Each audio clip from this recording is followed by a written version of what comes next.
And welcome to Petals and Stems flower farm.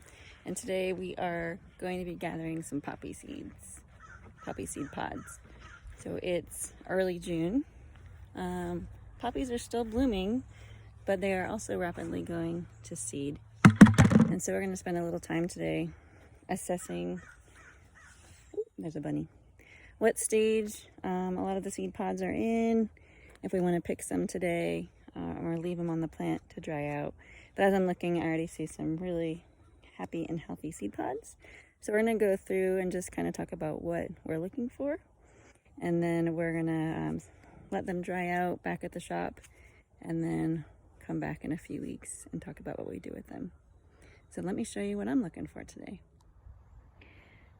So our poppy patch has already been taken over by some later spring flowers, catchfly, coreopsis, and some sneaky little oriental poppies that were here from last year.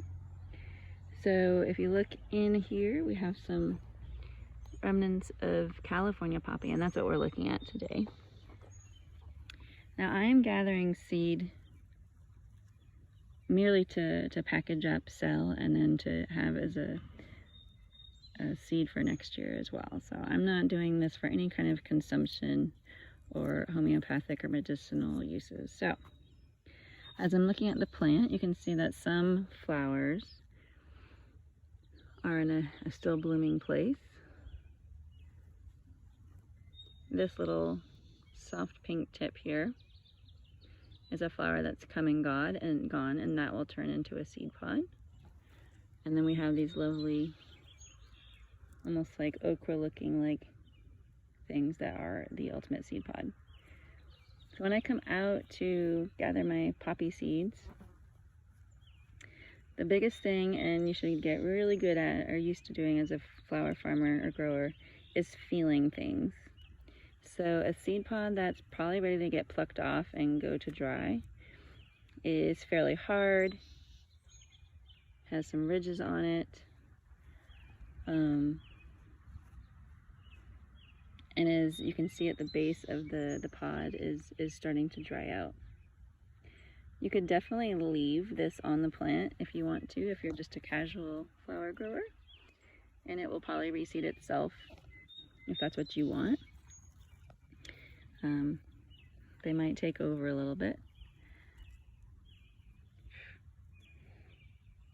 And what you'll find, there'll be seed pods that look pretty close. They're still a little bit flimsy. They don't have really solid identifiable ridges. I would let this stay on until next time I came out and checked on things. So what we're going to do is pluck a few of these off, take them back to the shop to dry out, and then the next part of our video will be what we do at that point. So let's take a few of these home with us. So again, I'm feeling for ridges, and the pod should be a little more papery. It's okay if you get ones that still feel a little bit what I'll call moist or waxy. And you just basically, they should be pretty easy to pluck off. Boop. Pluck off and just drop in. Make sure you have a container with you. I'm not gonna make y'all follow along with me this whole entire time, but we'll do a few here. I just wanted to show you the ones I'm choosing, and they should, like most ripe fruit, come off fairly easily. That one might have been a little bit premature, but you'll get some premature ones, no problem. Also, if the plant is still blooming, this is kind of good for it, so the energy can go back into still kicking out some flowers. Again, as I grab them, I feel just nice solid ridges, and that pretty much tells me, sure, let's take this one home. That one's kind of flimsy or rubbery. I'm gonna leave that one. That one feels nice and crisp, comes off really easily. So I'm gonna go down the row and gather up a good couple dozen or so, and then we will go from there. So just as a side note, all the poppies that I am taking the seed pods of today were planted in the fall as seed, and then they overwintered. And so in the fall, most of them grew into small little seedlings and then stayed seedlings as they overwintered, which means they spent the winter in the ground and they're usually fine. You'll lose a few just if you get a few hard frosts. We're in zone 6B in western North Carolina, so our winters are not super hard, but we definitely lost a few poppy plants. But the ideal way is to plant them in the fall, let them overwinter. So you can start seeds in the greenhouse late summer, or just go ahead and throw the seeds in the ground very late summer, and it'll take about 6 weeks. You'll get a small plant, and then in the spring, fairly early, I would say April, we started to see poppies, if not sooner than that. And then they'll bloom right on through before the intense heat hits. So I'll probably still have poppies here for a few more weeks through the end of June pretty easily, if not more. We'll have a few stragglers that last later than that. So I gathered about 2 dozen, if that, of poppy seeds, California poppy seeds. Definitely have a few that are a little flimsy, but mostly I'm happy with what we came up with. So we're back in the shop, and it's been a couple weeks since we gathered our first set of California poppy pods, and I've had another wave of seed pod gathering go as well. And usually what happens is I miss the day to fruition. So I had all the poppy seeds laid out on a paper towel on my desk, and what happens is they dried out, and the ones that were starting to dry out burst open, and poppy seeds kind of go everywhere with that energy behind them. So I spent some time picking poppy seeds up off the floor. They're very tiny, but I was super excited because it meant that a few of them had dried out enough to be ready to open without any human effort at all. So the rest of them I put into a container so that at least when they burst open, they would be contained and the seeds would just go right to the bottom. So let me show you what process I have going on here right now. So like many flower farmers and gardeners, I am a penny pincher, so I like to use the resources I have, which means I use a lot of jars and containers from foodstuffs I have up in the kitchen. Paper plates are great. You don't need a whole lot of fancy equipment if you're working at the scale that I do, which is somewhere between hobbyist / uber professional. So I often will lay out paper towels for my drying rack, as here I have some calendula flowers calendula flowers drying. Once they dry, I pick whatever is drying up and start to put it in jars to lay out more. I'm also having some limited space, but that's a small little area that I have going right now. And that's where the poppies were. And so once they burst out all over the place, I grabbed an old flaxseed container, which I love to keep things like flaxseed containers, Parmesan containers, spices, because I can use these to separate the junk out of seeds as well. But for now, we're just drying out. So that's the first wave of poppy seeds. And as they start to dry out, you'll see that they change color. They start out fairly bright green, and now they're starting to drift into more of a very light yellow, almost white, papery, old paper color. So every once in a while I'll come through and shake the whole thing out. I'm waiting for the next few to start to burst open, but I may have missed the deadline for that, and I might have to go through manually and kind of give them a little crack and peel them open. So we'll do some of that today. And then this is the second wave of poppy seeds I have going, and you can see that we have a good selection here, and inside each one there's probably easily a couple dozen seeds, and pardon my child singing and screaming upstairs, but that's the way it is. So this guy here, I can feel he's quite hard. He's very hard to pinch. If I peeled him, he'd start to feel like I was peeling open a box, again kind of papery, cardboardy. So I'm gonna keep leaving some of these to dry.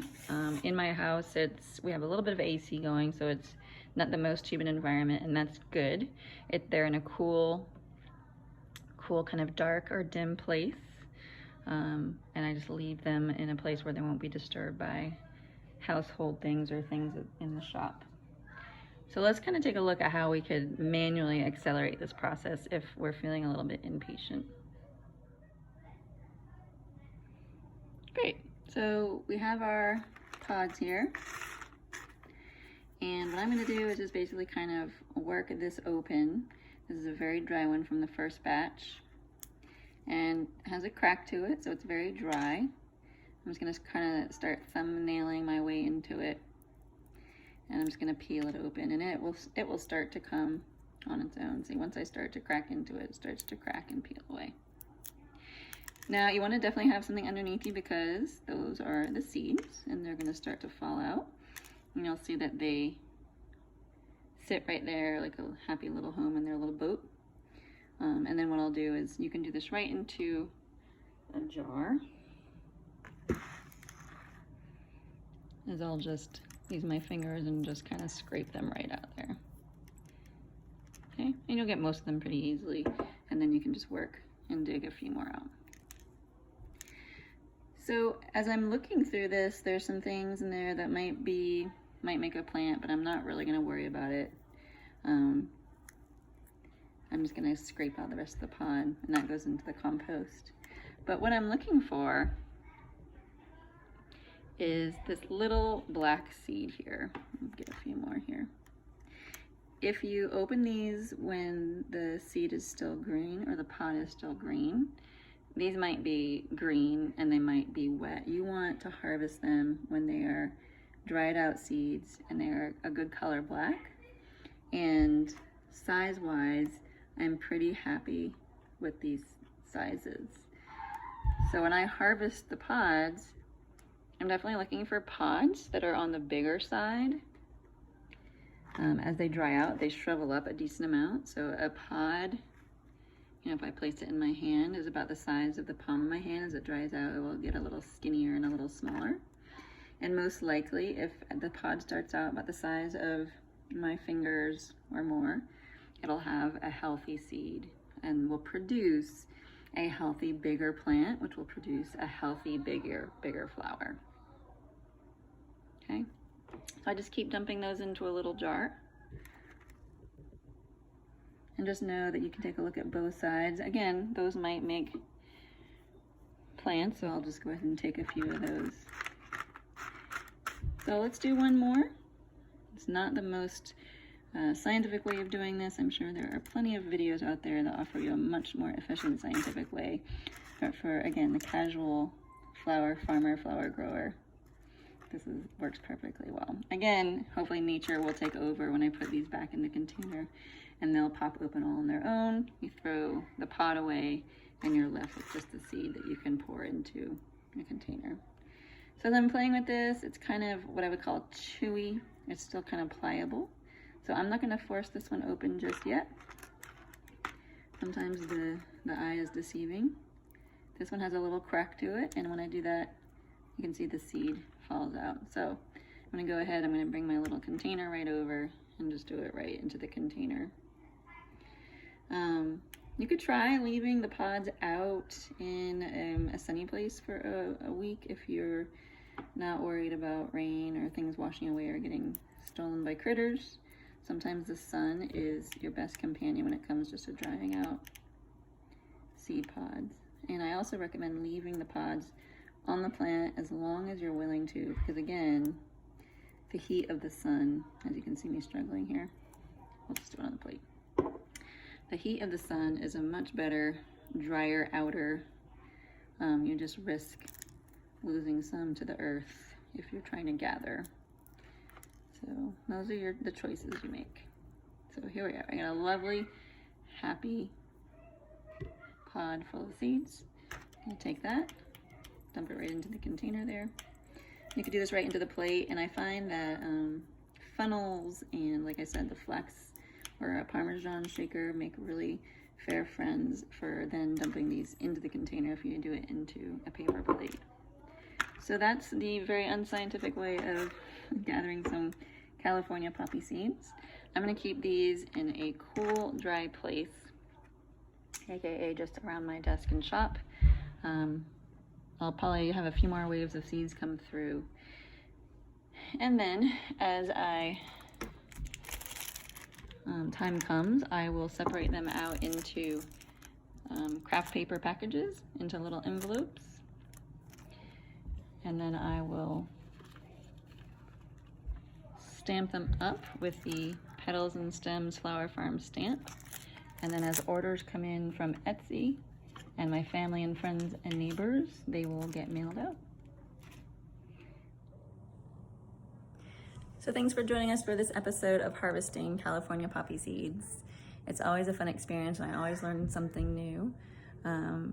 So pay attention, keep your eye out for our next seed harvest video, which is going to be Nigella or Love in a Mist. And it's rapidly going to seed out in the garden right now. So we will gather and break those open and look for the happiest, healthiest seed for Nigella and Love in a Mist next. So we'll see you then. Thanks for coming. Please like and subscribe.